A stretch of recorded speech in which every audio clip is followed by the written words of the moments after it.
Hey everybody, welcome back to Dad Talk. Today I am your host Eric Carroll and we are live in Washington DC at CPAC 2020 and we've got a little bit of an emotional roller coaster we're about to go on. I have Miss Sabine here. She is known as Dom's mom. Sabine, can you tell us a little bit about your story and what's going on? I sure can. Dominique Durden called himself German chocolate. He was born in Germany like me. And we moved to the United States the legal way, filled out all my paperwork, didn't drag him over a border, under a fence or anything. And he excelled in everything he started. So he became a 911 dispatcher for the Sheriff's Department in Riverside, California.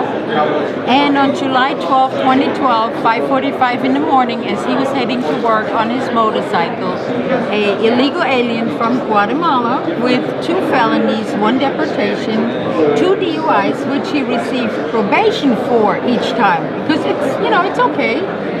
If an illegal drives drunk, no license, you let him go. And 5 weeks later, he turned his unregistered, uninsured truck right in front of my son and killed him instantly. And I always have his ashes with me, so he stays right there by my heart.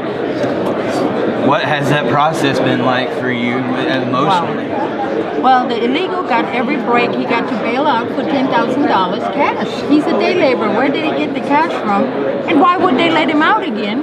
He could flee, but he didn't flee, so he came back, got a misdemeanor without gross negligence, 9 months, 5-year probation, 5-year probation, served 35 whole days.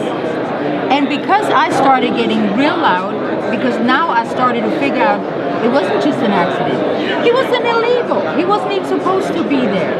I became real loud and voiceful with my now husband, and we went to the detention center where they kept him. Nice and cushy detention center with all the goodies except turn down service.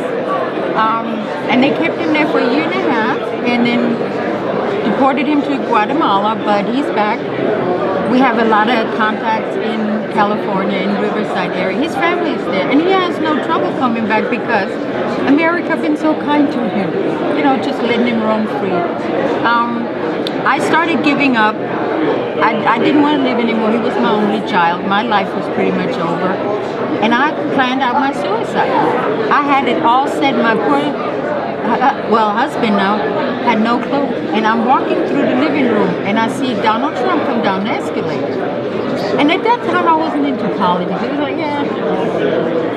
And I'm thinking he's going to do another apprentice show, and all of a sudden I hear him say he's running for president, and then something about illegal immigration. And I stopped and I dropped to my knees. I looked up and I said, oh my God, that was my sign.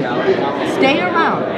Well, I had no idea how much would come, because a little while later I got a call from the Trump team, and I thought somebody was pranking me, and they called back. I hung up, called me back, and I met with then candidate Trump in Los Angeles at a hotel, and he sat with me and a few other angel moms and dads and wanted to hear our story. And he said, so nobody listens to you? I said, no, the media didn't care. He said, come with me. And he put us right in front of a room stacked with media and asked me to go tell your story. And that propelled me. He gave Dominique a voice that was there. And from then on, I just went all over the place. That is crazy. Yes, it is. That is, but it's just amazing that he did that for you. And do you think President Trump did that as a publicity stunt? Oh no, because you can tell when you sit in front of somebody. He laughed with us, he cried with us, and he's right there. He pays attention, he listens, and he picked up on that. Each one of us said, nobody cares about our kids. Nobody wants to hear our story.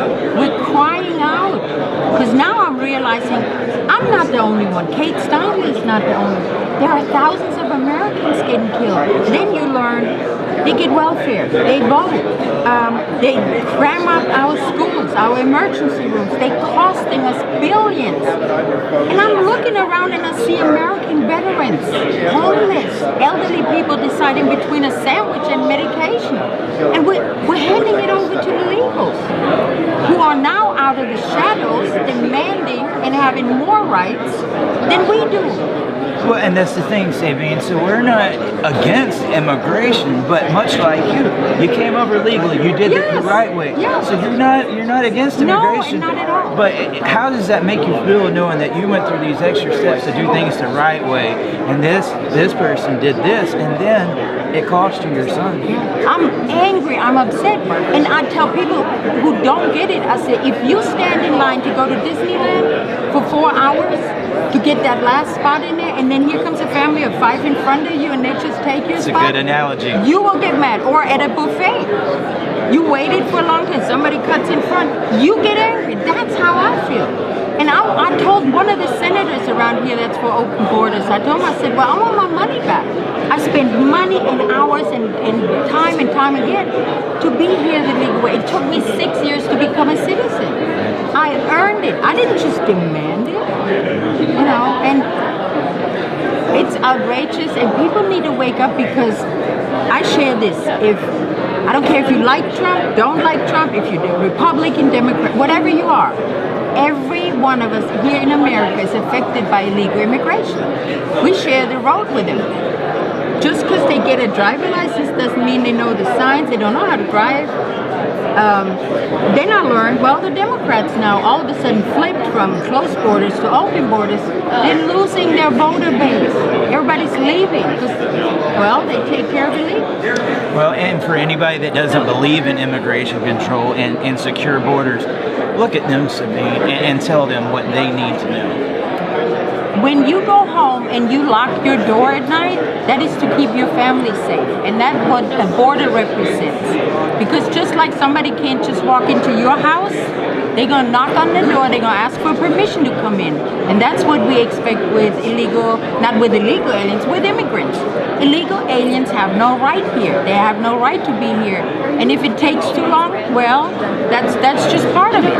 But we can't just bum rush and let people come in here not knowing who they are. Now they catching Chinese, and it's not just from Mexico, it's Guatemala. I'm against any illegal alien here, even if they're German. You have to go by the law. It's not an emotional thing. And don't let people stop you talking about this by calling you a racist. I get called racist, and I point at his picture, I'm like, really? You got nothing better?